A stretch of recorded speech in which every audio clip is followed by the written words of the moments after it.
And here's a live look at the White House for you. This afternoon, President Trump is scheduled to sit down with Ukraine's President Volodymyr Zelenskyy.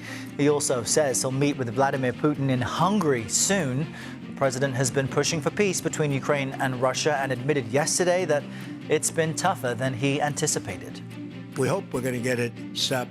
I thought this would be, because of my relationship with President Putin, I thought this would be very quick.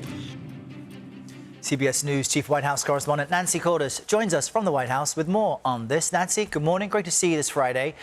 This will be President Trump's second face-to-face with Russian President Putin, and he is admitting, as we heard there, that bringing Putin to a place of peace with Ukraine has been challenging. He hasn't been able to do that. So what should we make of the sequence of these events? Zelenskyy coming in today and that call with Putin yesterday.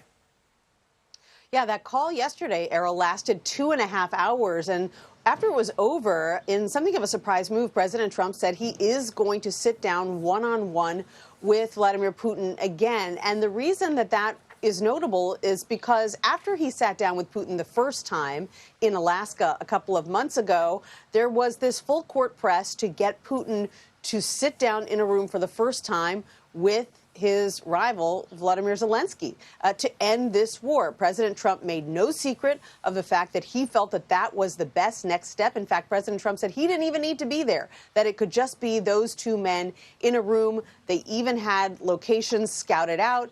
It all fell apart because Putin primarily had a lot of conditions that he felt needed to be met before he would even be willing to sit down with Zelenskyy. The Ukrainians accused him of stalling. The Europeans accused him of stalling. And now we learned that President Trump is going to do another one-on-one with Putin, even though Putin has never acquiesced to sit down with Zelenskyy. So I asked a White House official about this yesterday. They said, look, the president is willing to do whatever it takes to make peace. I also asked the White House press secretary about Putin's conditions. Take a listen.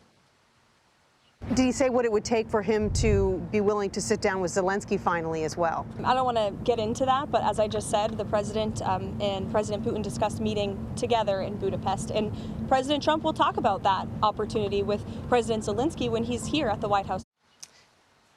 So based on what Karoline Leavitt said there, there's still the possibility, at least the White House is hoping that there is a possibility that Zelenskyy could be included in these talks, which President Trump says are going to happen in a couple of weeks' time in the Hungarian capital of Budapest, where they'll be hosted by the Hungarian strongman Viktor Orban. Just fascinating. And another big headline we're following today, Nancy, is this U.S. military strike on another boat, yet another boat in the Caribbean. This time, though, there apparently are survivors. What do we know about this? We don't know much, Errol. We're asking a lot of questions. What we do know, what we have confirmed with officials, is that there were some survivors this time around, which in and of itself is notable. We don't know anything about the condition of those survivors or where they are. This is the sixth time that we know of that the U.S. has struck a vessel since early September that is allegedly carrying narcotics.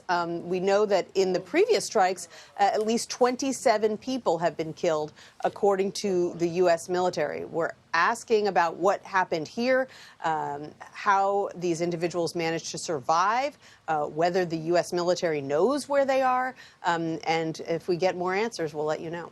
All right, Nancy Cordes live at the White House. Nancy, enjoy your weekend. Thanks so much.